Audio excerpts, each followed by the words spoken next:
Bouaké quartier Air France 2. Nous sommes à l'école primaire Jean-Paul Sartre. Parents et écoliers partagés entre inquiétude et sérénité attendent impatiemment les résultats comptants pour l'entrée en 6e. Pendant ce temps, les responsables de l'établissement sont à la tâche pour de meilleures conditions à la proclamation des résultats. 15h10, le directeur de l'établissement invite parents et écoliers à prêter attention.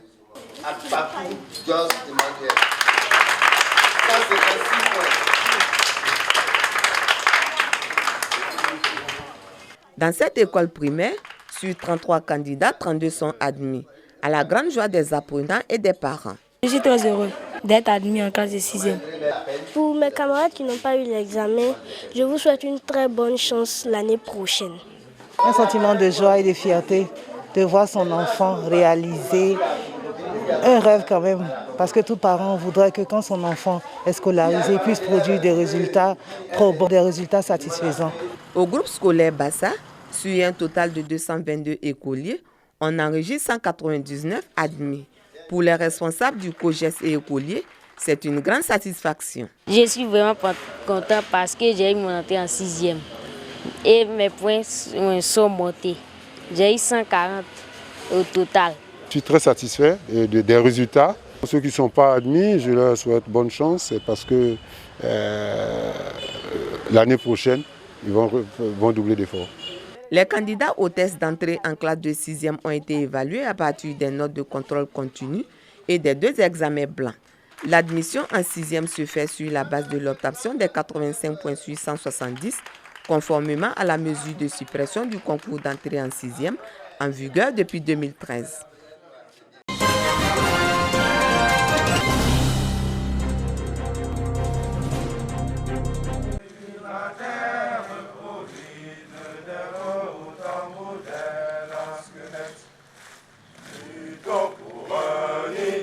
Protéger l'économie nationale, c'est l'une des missions essentielles des douanes ivoiriennes.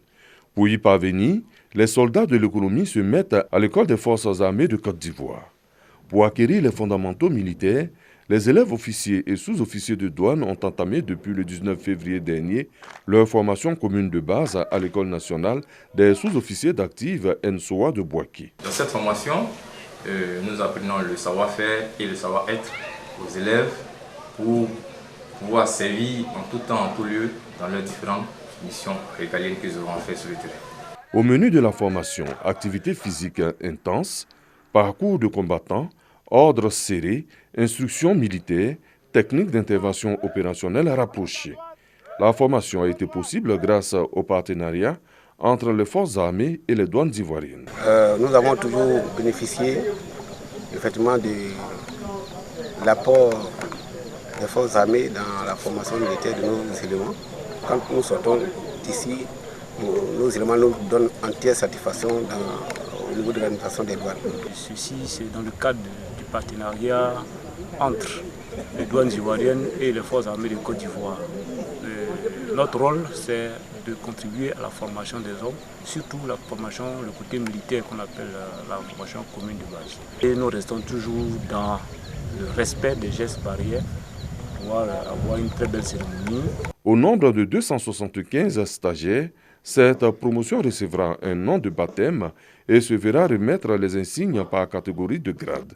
La cérémonie est prévue pour ce vendredi 10 juillet 2020 sur le tarmac de l'École nationale des sous-officiers d'active NSOA de Bouaké. Cette cérémonie consacre la fin de 90 jours de formation commune de base. Notons que l'ENSOA, depuis sa relocalisation en 2017 sur le site de Bouaké, se donne les moyens d'inculquer des aptitudes aux cadres militaires et paramilitaires.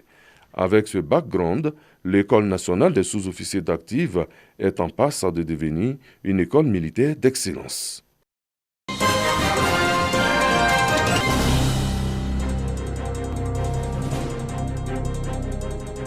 C'est le village de Bazra-Nanti, dans la sous-préfecture de Vavois, qui a reçu la visite des responsables de l'ONG AMP Santé. Une présence justifiée par la prise en charge des personnes malades de la hernie de ce village. Ainsi, 10 personnes souffrant de la hernie ont bénéficié d'interventions chirurgicales gratuites grâce à un fils du département, Dr Iriebi Vanier Norbert, à travers l'opération baptisée Zéro hernie à Vavois. Il s'agit pour le bienfaiteur de permettre aux populations de retrouver leur vigueur et leur place dans leurs sociétés respectives afin de poursuivre leurs activités champêtres.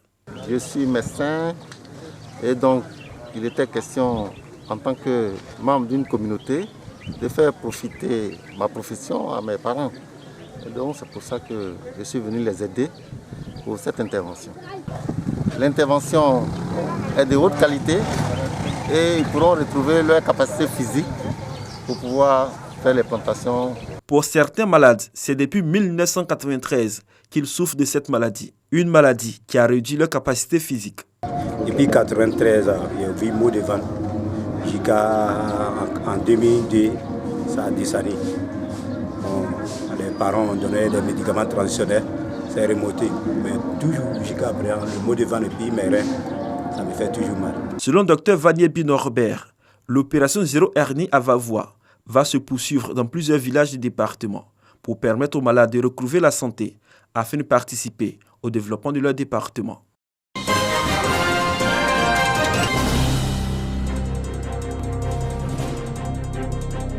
L'ONG Orassure et son partenaire Rainforest Alliance veulent aller plus loin dans la lutte contre le travail des enfants dans les communautés productrices de cacao du département de Méadi.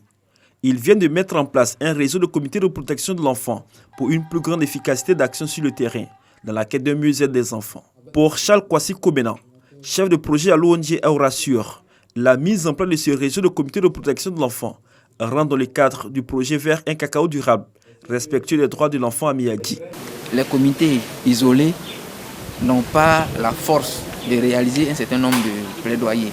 Et donc pour leur donner plus de force, nous avons décidé de créer un réseau de ces comités de protection dans le département de Méadi. Ce réseau, c'est une première dans la région. Pour renforcer les actions de ces comités sur le terrain, un atelier de formation s'est ouvert. Il s'agit à travers cet atelier de mettre en place un réseau dont le rôle principal sera de faire des plaidoyers auprès des autorités administratives pour l'application effective des droits de l'enfant. Et non sans oublier de faire également des plaidoyers auprès des exportateurs pour le respect des droits de l'enfant dans l'exercice de leurs activités avec en prime des financements des activités du réseau. Le sous-préfet de Méadi, Aboubakari Kone, a salué la mise en place de ce réseau qui va contribuer efficacement à redynamiser le comité de protection de l'enfant à travers le partage d'expériences pour le bonheur des enfants. C'est une bonne stratégie. Il faut faire participer les populations pour qu'elles-mêmes prennent en charge la question de la protection des enfants et la lutte contre le travail des enfants.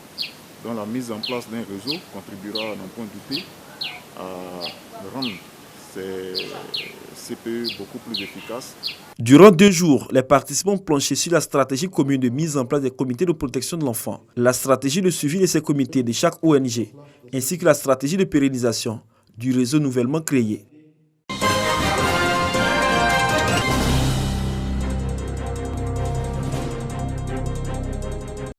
« 73 000 cache-nez et des gels hydroalcooliques au corps enseignant, administratif et aux étudiants de l'université Lorougnon-Guédé de Daloa. C'est le don du gouvernement à cette institution éducative de la région du Haut-Sassandra fait par la présidente de l'université de Daloa aux différents responsables des UFR de la dite université.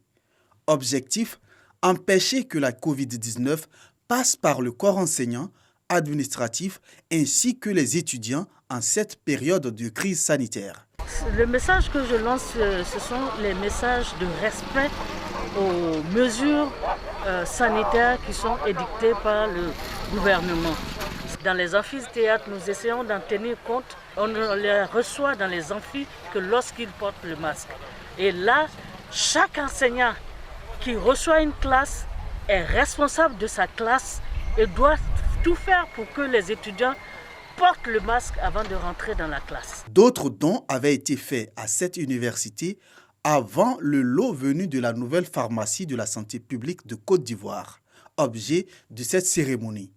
À Daloa, il est désormais institué une cérémonie toutes les 2 semaines autour du drapeau national afin de rappeler la mise en œuvre stricte des mesures barrières.